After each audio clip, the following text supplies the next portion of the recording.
Shalom, shalom. Shalom. First and foremost, call Halalyim. Yahweh, Bahasham, Yahweh Shai, Bahasham, Rachak Wadash. Of course, double honors to our apostles and elders of Great Millstone who rule well within this ministry and taught us this Amath, which is the truth. Peace, love, and salutations to the hopeful elect that preach this truth in sincerity throughout the four corners of the globe. It's going to allow us for you to do so. Strong shalom to all the Akim and the Zaquayim as well. All right, Lord willing, this be an edifying lesson, just quick in transit. All right, just leaving from, brothers in Cleveland, leaving from Akron camp. All right, and we were just going in, man. Basically, we was going into a camp with this devil Esau and how his kingdom is going down, in which that should be in every brother's mouth right now. Speaking on how this kingdom is circling the drain. Matter of fact, that's why I'm entitled this lesson. His kingdom is circling the drain. And we're witnessing these things, And this is a very exciting time to be a prophet of Yahweh Hashem Yahweh Shah. Watching his kingdom go down, man. Matter of fact, what's that scripture that say that? Is that in the Apocrypha where it say two things a man have joy? 25:7 or 27:5. Read that, Jeremiah? Yeah. It's Jeremiah chapter 28 and verse 8. The prophets that have been before me and before thee of old prophesied both against many countries and against great kingdoms of war and of evil and of pestilence. You got it. And that's what the prophets was set up to Sirach do. 25:7. Like you said, that should be in every brother's mouth, which is no coincidence, which we know everything's inspired by the spirit of Yahweh Shema Shah. Okay, and namely speaking of how our to coin the year 2025, what? The hopeful year of our deliverance and judgment and destruction of Esau, or destruction and judgment on Esau. So therefore, if we call ourselves to be the prophets of Yahweh Shema Shah, that's what we're going to be prophesying. That's it. No. 27:5. Oh, so you said 25, 27? No, 25:7 or 27:5. Yeah, this is Sirach chapter 25, verse 7. There be 9 things which I have judged in my heart to be happy. It says, in the 10th I will utter with my tongue, a man that hath joy of his children, and he that liveth to... The Lord already came because he said this generation will not pass. Salakia. All right, it says, bring it back. Sirach chapter 25, verse 7. There be 9 things which I have judged in my heart to be happy. In the 10th I will utter with my tongue. A man that have joy of his children, and he that liveth to see the fall of his enemy. In which we don't, if you do have children in this society, you can't enjoy them here, man. Or whether you have them in your custody, whether you see them on a pre-scheduled date or whatever the fuck, you see them on the weekends, or if you just don't see them at all, you can't enjoy your children here in this society because first and foremost, we in the flesh. Second of all, your children don't fucking belong to you. They belong to Esau. That's why as soon as they be born, you gotta sign their birth certificate. They gotta take the footprint shit. You gotta take their footprint, and you instantly get documented in his system. And then if I could add to you, and then as soon as they come of age to where they could understand, they immediately you have to by law send them through Esau's indoctrination system, also known as his school system. That's right. And it says, and he that liveth to see the fall of his enemy. And we're witnessing this devil fall. This truth coming out is a clear indicator. Our apostles and elders been preaching this truth over 30 plus years. And now the fruit is expounding. Well, not expounding, but expanding, And this truth is casting Esau down. Matter of fact, can you grab that, Baksha? What's that? Isaiah 13:1. This truth is the beginning of Esau, his fall, and that's our number one enemy is Esau right now. This devil, he done made everything a weapon against the prophets. He weaponized our children, weaponized our women, weaponized our food, weaponized the air, weaponized the elements of the earth. This nigga weaponized everything against us, man. So that's why Esau, Edom, you're the number one fucking enemy, man. This Isaiah chapter 13 and verse 1. It says, the burden of Babylon, which Isaiah the son of Amos did see. Right, and just like in camp, we was going into how Babylon is America. We would, the brother Bakar, he went into Revelation 18th chapter. Revelation 18th chapter identifies America as Babylon, man. So what's the burden? The burden goes into the prophecy, you know? That word burden in Isaiah 3 goes into the vision. So it's the vision. Isaiah 13. Yeah. Yeah. It's the vision. That's the prophecy, you know? So this is the prophecy or the burden of Babylon, also known as America, that the Lord showed unto Isaiah. Because this will be a later prophecy that will happen down the line, which is happening now.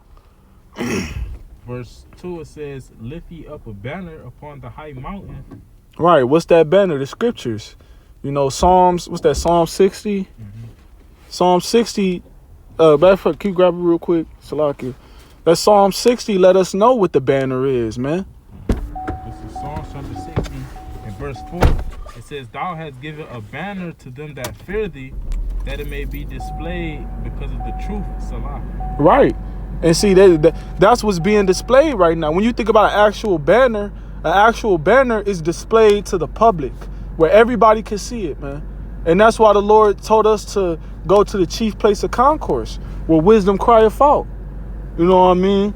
So this place, Salakia, this truth is the banner. These prophecies is the banner. Okay? The scriptures being broken down the proper way is the banner being lifted up on the high mountain. What's that high mountain? The high mountain will be America. All right? Because this is the highest form of government. We just went into that in Revelation 18th chapter. When we go into the word queen, all right, in that chapter, in that Isaiah 18th chapter, you go into the word queen. It's gonna, if you go to the root word, it's gonna go into basically the highest form of government. If I could ask you, in a banner, you go to the to it in the Hebrew, the Hebrew word is gonna be nasa, which is it's a standard, you know, also like a signal flag, you know, and you will raise it to let like you said, everybody else know what you represent, what you stand for. And it's also gonna say in the time of an invasion, because the spirit of the Lord is invading. It has been invading America, okay, via the prophets.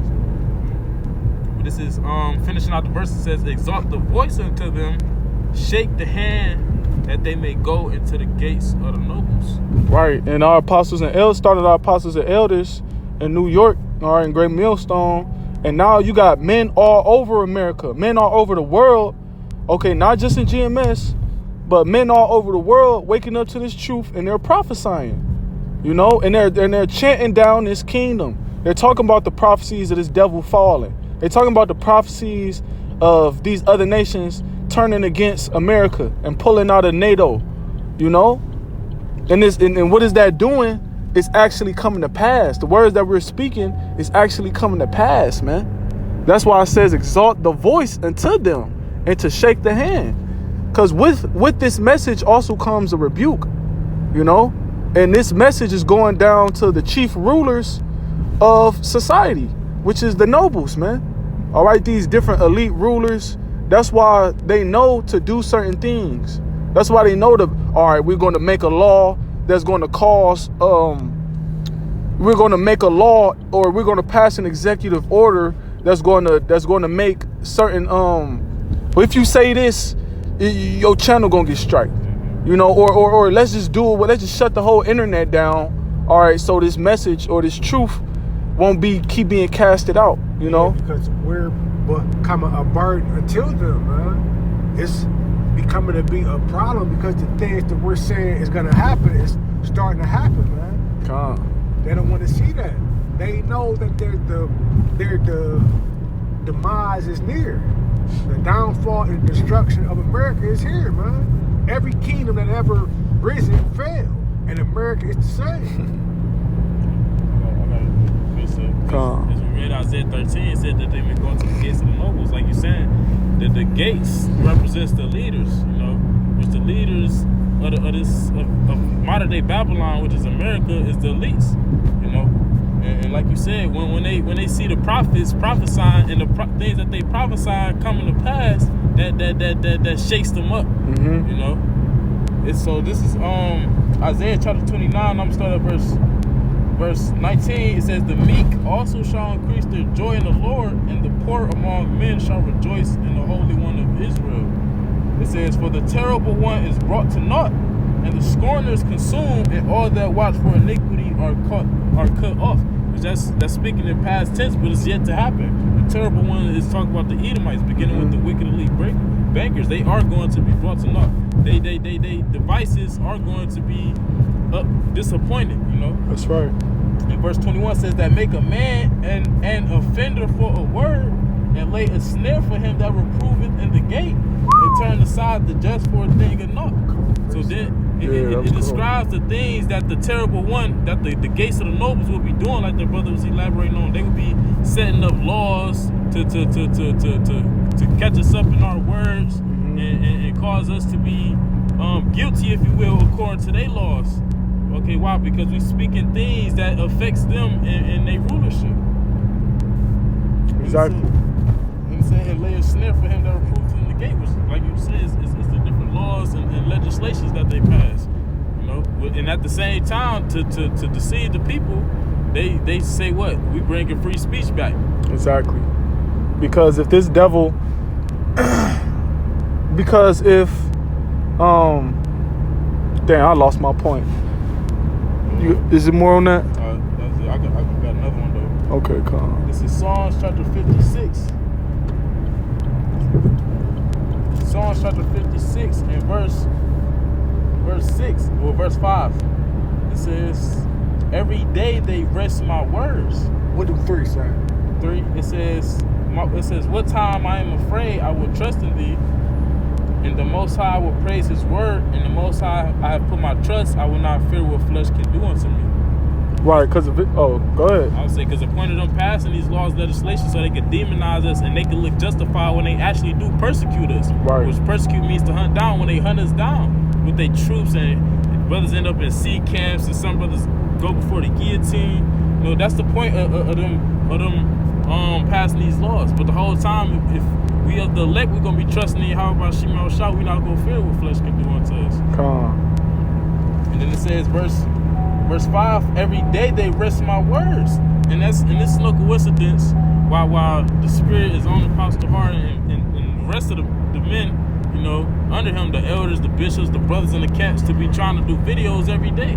Because that's the Spirit of the Lord. And at the same time, every day that we doing lessons, every lesson get put up, they trying to twist it. That's why, because a couple years ago, you wasn't able to look at the transcript of the videos. Right. But now you can.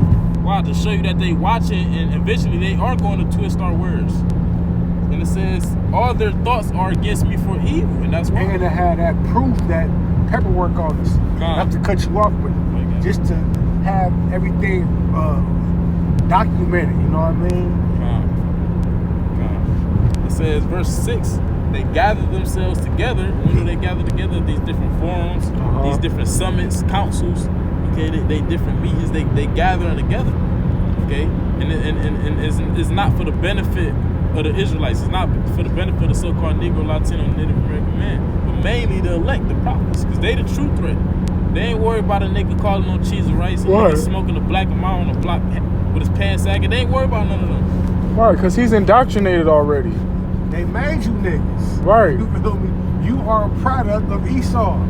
So this thing is not of man, so they're worried about the power, the true power that comes with we're preaching in. We're ushering in Yahweh Bahashem Yahweh Shai.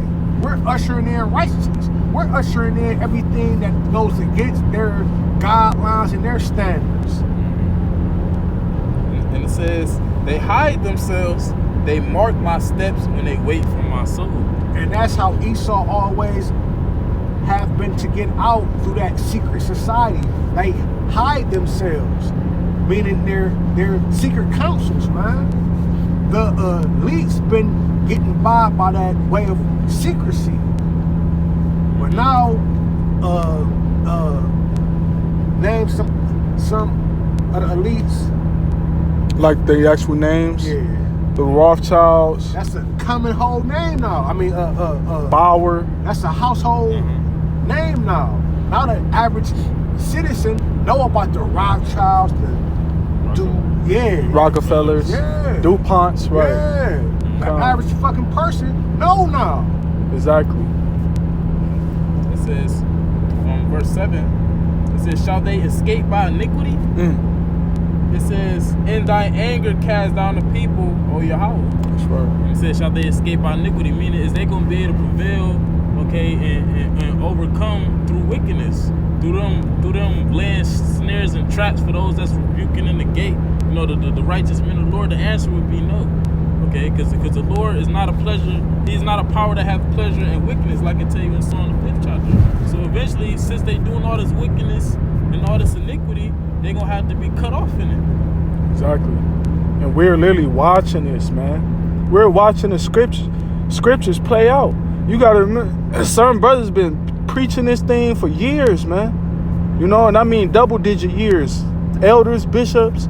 Now we are finally about to witness what we've been preaching for you know what I mean? We're finally about to witness greatness happen, and this devil being taken down is greatness. It's actually a miracle, because Yahweh Shah is the only one who can take this devil down. This devil being taken down is almost deemed as impossible in the eyes of a regular civilian, you know? Just like our big brother Habakkuk said, this vision is yet for an appointed time, but at the end it shall speak. And now we're at the end and it's speaking, man. Another one. All right, come on, go ahead. Psalms chapter 37 and verse 12. It says, the wicked plotteth against the just and gnasheth upon him with his teeth. Meaning what? These devils, they sit back, they best believe they watch the apostles. Okay, they might be watching certain brothers, they watching, that's the point. And when they watching, it's not with no good intent. They gnashing upon us with their teeth, meaning they can't wait to be able to put their hands on us and form their troops or whatever the case may be. It says, verse 13, the Lord shall laugh at him for he seeth that his day coming. But the whole time, the Lord knows that these devils, they going to be confounded, disappointed. And he has revealed that understanding to us, and therefore we can laugh at them, knowing that these devils probably watching the videos, and guess what? They terrified. They think they going to be able to do something, but they not going to be able to do shit. Because the victory already written for us, man. It's already written, man. The end story is some man will be put to death, but guess what, man? You can't put all the elect to death because it's not written. And it's written that we will overcome. You devil, you know, in Revelation 12. I'm gonna jump down. This is Psalms chapter 37 and verse 23. It says, the steps of a good man are ordered by the Lord, and he delighteth in his way. Meaning what? The Lord is making sure that the elect get to the chariots, ultimately. Because Esau, that's his whole MO. He's trying to stop the elect from getting on the chariots. But the steps is ordered by the Lord, so it's going to be impossible for the elect to not get delivered. And it says, verse 24, to the point, though he fall, he shall not be utterly cast down, for the Lord upholdeth him with his hand. Because Esau's society, his laws, his just everything, this whole system is set up for Israel to fall. But though the elect fall, okay, they're not going to be utterly cast down. Why? Because the Lord going to be upholding them. He's going to make sure that the Lord's going to make sure that the elect is okay. Exactly. We're going to be well taken care of while this place is circling the drain. So, because how else would you be able to watch this place fall if you're not in a good position? You know? Wouldn't you be falling with this place? So, no, the elect is not going to fall with this place. The Lord is going to hide the elect until he come back and deliver us out this place. But until then, we're going to watch this place circle the drain until we on the chariot watching this place burn, you know? So Lord willing, this was an edifying lesson. Once again, closing out, giving glory, honor, and praises to Yahweh, Bahasham, Yahweh Shai, Bahasham, Rachakwadash, Shalom, Shalom. On to the next one.